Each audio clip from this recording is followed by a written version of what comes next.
जो जस करहि सो तस फल जाता। राम सिया राम सिया राम जय जय राम। राम सिया राम सिया राम जय जय राम। ओ कलयुग केवल नाम आधारा, हो सुमिर सुमिर नर उतरहि पारा। सिया राम जय जय राम। राम सिया राम जय जय राम। विदुर जी को कहते हैं मैत्रेय जी कि जो आपने प्रश्न पूछा है कि जीव सुखी कैसे हो, जीव सुख एकमात्र भगवान का भजन करने से होगा। आप ये भी कह सकते कि महाराज भगवान का भजन करने से भक्ति मिलेगी, हमारे काम धंधे हमारे संसार का क्या होगा? हमारा संसार के क्या होगा? लेकिन मैं आपको कहूं भगवान का भजन करने से भगवान देते क्या है? भगवान गीता जी में कहते हैं बुद्धि योगम ददाम्यहम। हे अर्जुन, मैं मेरे भक्त को बुद्धि योग देता हूँ। हम भगवान का भजन करेंगे तो भगवान हमें बुद्धि देंगे। बुद्धि और बुद्धि ही तो सब कुछ है। यदि कोई 1000 रुपए रोज कमा रहा होगा तो उसकी बुद्धि का स्तर, यदि कोई 500 रुपए कमा रहा होगा तो उसकी बुद्धि, जो जितना बुद्धिमान है उसकी कमाई का उतना स्तर बढ़ जाता है। भगवान हमें कुछ नहीं देगा, भगवान हमें बुद्धि देगा और हम उसी दी गई बुद्धि से हम अपने सारे कामकाज कर सकते हैं।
कृष्ण भगवान की जय।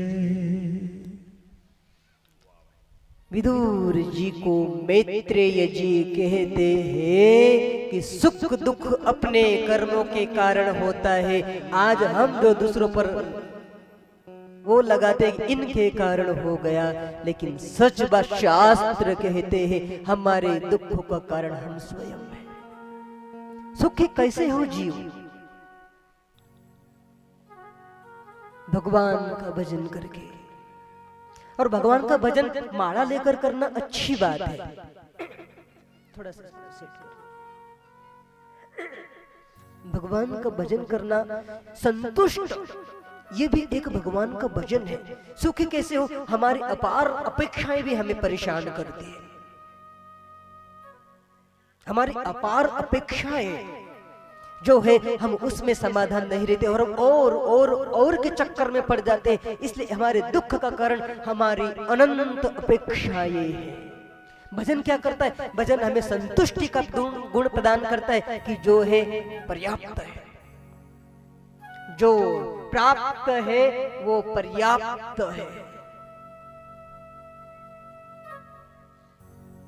सबको गिला है कि उसे बहुत मिला है, सबको गिला है कि दूसरों को बहुत कुछ मिला है, लेकिन खुद जरा तू भी सोच कि जितना तुझे मिला है उतना कितनों को मिला है।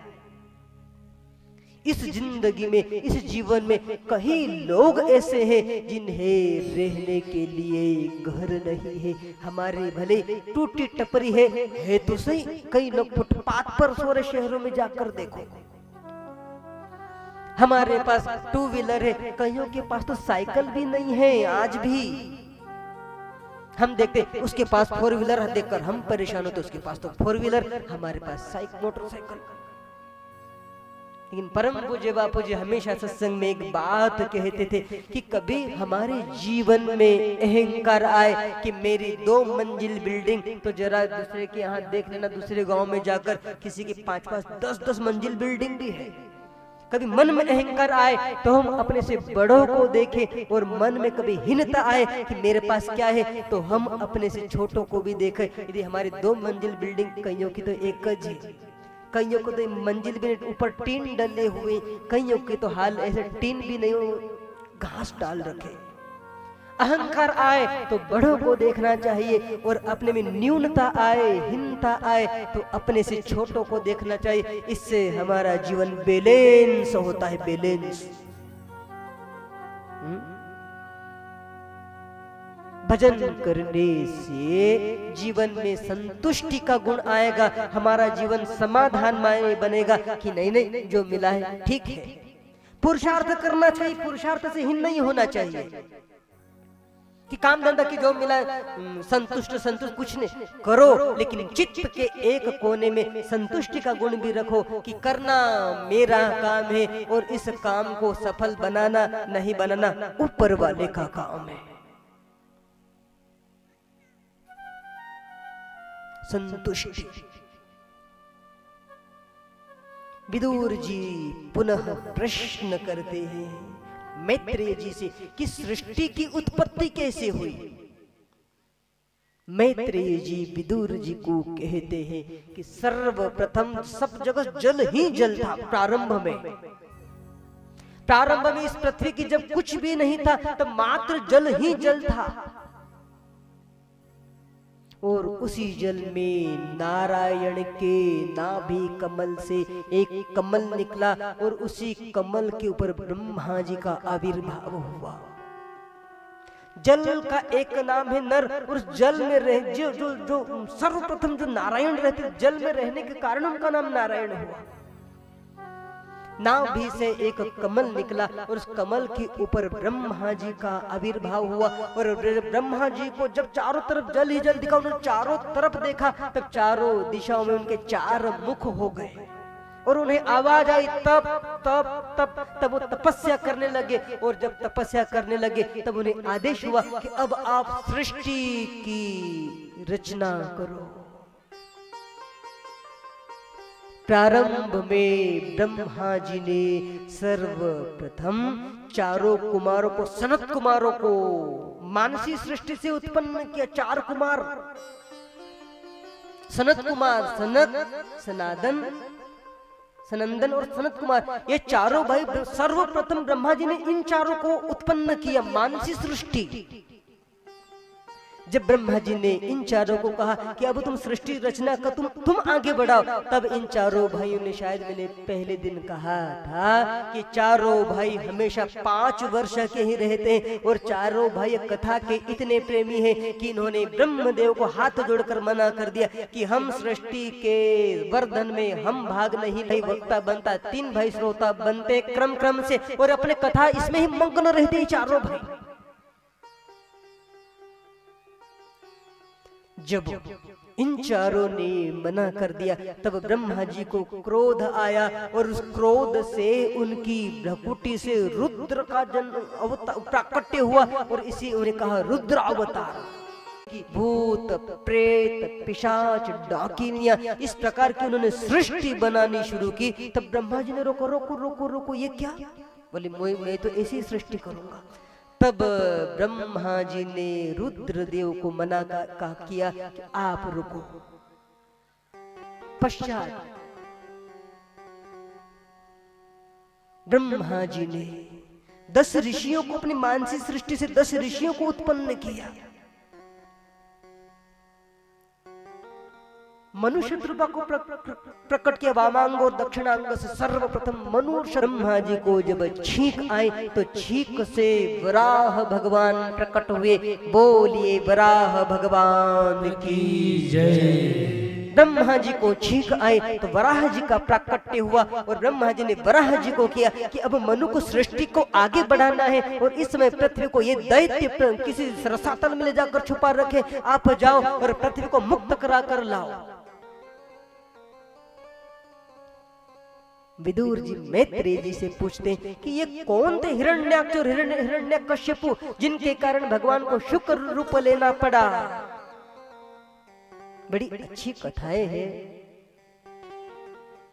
मैत्रेय जी कहते हैं विदुर जी को, विदुर जी ये दोनों जो हिरण्याक्ष और हिरण्यकश्यपु है ये भी भगवान के ही भक्त है। कौन है? जय और विजय, जो भगवान श्री विष्णु के द्वारपाल है। जय और विजय एक बार जब चारों सनकादिक मुनि भगवान श्री विष्णु के दर्शन के लिए वैकुंठ में गए और जय विजय द्वार पर थे और जब इन चारों मुनियों ने प्रार्थना की कि हमें वैकुंठ पति से मिलना है, उनके दर्शन करना है, तब इन चारों ने उन्हें चारों को इन दोनों द्वारपालों ने जाने नहीं दिया। तब इन चारों सनत कुमारों ने उन्हें श्राप दे दिया कि तुमने हमें हमारे भगवान के दर्शन से रोका, जाओ तुम असुर योनि में जाओ।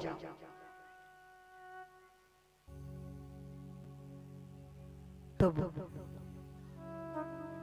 ये दोनों हिरण्याक्ष और हिरण्यकश्यप, कश्यप और दीति के पुत्र,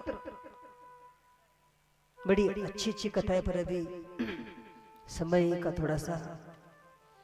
दीति के पुत्र कहते हैं एक बार दीति ने गर्भधारणा हेतु संध्या के समय कश्यप ऋषि से आग्रह किया।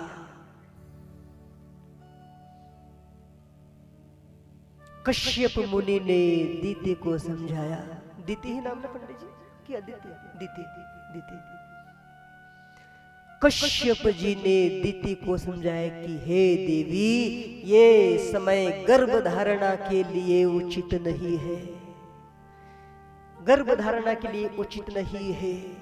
दीति को समझाया कश्यप मुनि ने, लेकिन दीति मानी ही नहीं और दीति के हठ के कारण उस समय गर्भधारणा हुई और उसी संध्या के समय गर्भधारणा के कारण दीति के गर्भ में 2 असुरों का स्थापना हुई और वो ही ये 2 असुर थे, हिरण्यकश्यप और हिरण्याक्ष।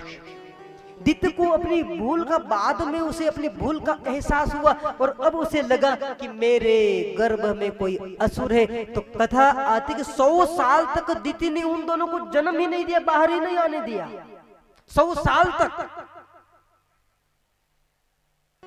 ये कथाएं सावधान करते। आजकल जो कहते हैं कि संतानें ऐसी हो गई, तो गर्भ धारणा का समय कुछ तिथियां आप एक गीता प्रेस से गृहस्थ में कैसे रहे, कुछ बातें तो मैं यहाँ एक मेरी मर्यादा में कुछ बोल नहीं पाऊं, लेकिन आप एक गीता प्रेस का एक ग्रंथ आता है गृहस्थ में कैसे रहे, गृहस्थों को किन तिथियों में ही स्त्री समागम करना चाहिए, ये उस ग्रंथ में स्वामी राम सुखदास जी ने बड़ा स्पष्टीकरण किया है। कुछ तिथियों को छोड़ना चाहिए, कुछ ऐसे समयों को छोड़ना चाहिए जो जिद दीति ने की तो उसका खामियाजा उसे भुगतना पड़ा कि उसे दैत्यों की माता बनना पड़ा और उसके गर्भ में हिरण्याक्ष और हिरण्यकशिपु जैसे दैत्यों का आगमन हुआ। मेरे बंधु, उन्होंने बहुत उस ग्रंथ में इतना अच्छा कहा कि गृहस्थ जीव भी उससे भी ब्रह्मचारी जीवन का फल मिलता है। कब? जब वह इन तिथियों के नियमों का पालन करे, तब गृहस्थ में रहते हुए भी। पूर्णिमा, अमावस्या, एकादशी, दूज, जो विशेष पंचमी आती, ये पंचमी, इन तिथियों का परहेज करना चाहिए संसार में। यदि इन तिथियों में वो संयम पूर्वक रहता है तो गृहस्थ जीवन में रहने के बाद भी उसे ब्रह्मचर्य का फल मिलता है। कुछ तिथियां हैं, आप देखना, गूगल में सर्च करना, गृहस्थ में केसरी स्वामी राम सुखदास जी, दुनिया भर का सर्च करते हो, कभी ऐसी चीजें सर्च करके देखो।